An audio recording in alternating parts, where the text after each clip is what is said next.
Welcome to the Butterfly Effect. Today is stage 12 of the 2020 Tour de France. Let's talk BoraHansgroh and their strategy on the day. Of course, everybody remembers yesterday's disqualification and loss of green jersey points for Peter Sagan when he bumped Wout van Aert in the sprint. I don't agree with it. Everyone's got their own opinion. It looks 50-50 on the Twitter. But regardless, he's lost points. He needs to make up points. So BoraHansgroh strategy for today is to control the field and try to get Sagan to the finish line without any of the sprinters so he can gain maximum green jersey points on Sam Bennett. Now, strategy went perfect, I believe, for BoraHansgroh as they went to the beginning of the climbs and rode the climbs easy, even keeping Sam Bennett in the group, because we knew with two finishing hard climbs, there was no way Sam Bennett was going to be able to get over those climbs. By riding the earlier climbs easy, you were going to keep Sagan's legs fresher in hopes that with the last two climbs arrival, he would be able to get over with the main group and possibly even follow some of the best if that group was going to be fairly large.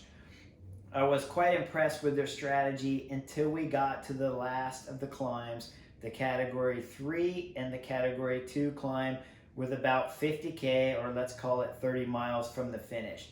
At this point in time is really when you saw all the wheels fall off the BoraHansgroh train as Sagan's left by himself, dangling off the front group, still manages to get back. My problem with their strategy, though, is really up front when you look at Max Sachman going with the front group and not only covering the front attack with the three Sunweb riders, but actually working with them.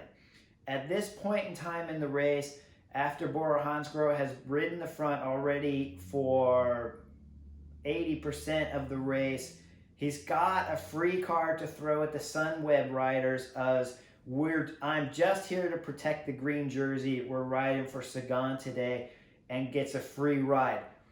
Now, folks, when you got three riders from the same team in the front break anyways, you already have the free card to sit on.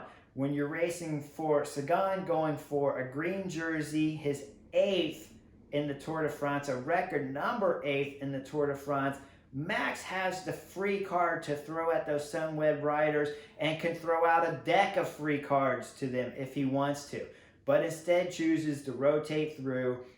Later, you see where Mark Hirschi takes off, and Max does not have the form to follow the young Swiss kid over the top of the last category 2 climb.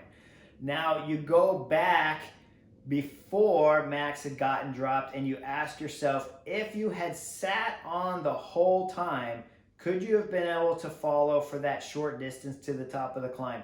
Maybe you could, maybe you can't. On the Butterfly Effect, we're just here to talk about what you can do to increase your odds to make them better in the future. That's what it's all about.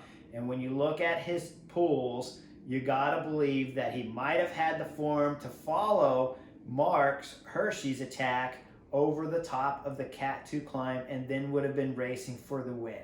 Now I can take it even a step back further and I don't personally believe he should have been in that group to even begin with. He should have been staying with Sagan, pacing Sagan the whole time up the climb, and then of course Sagan would have had two teammates, because in the second group chasing, not only was Max Sachman from BoraHansgroh in the first group before Hirschi attacked him, but in the second group you had Leonard Kamna, who should have been for sure with Sagan, and now you're talking two riders that ran the whole team all day for no reason. His only two riders left that can help him over these climbs and back to the front group and pull the front group back up to the leaders so Sagan could gain maximum points on the stage for the green jersey. Both his only two teammates were given the green light, possibly. Were they given the green light or did they just choose? I'm not in the car. I don't have the answer for that. Another scenario could have been Sagan just said his legs weren't good and he could have given his two teammates the green light to do whatever they could to win the stage.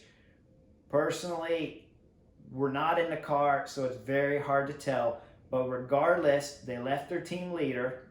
They're in the break. They're both working in each break, chasing each other, and Sagan's dangling off the back of the group, trying to get back to the group.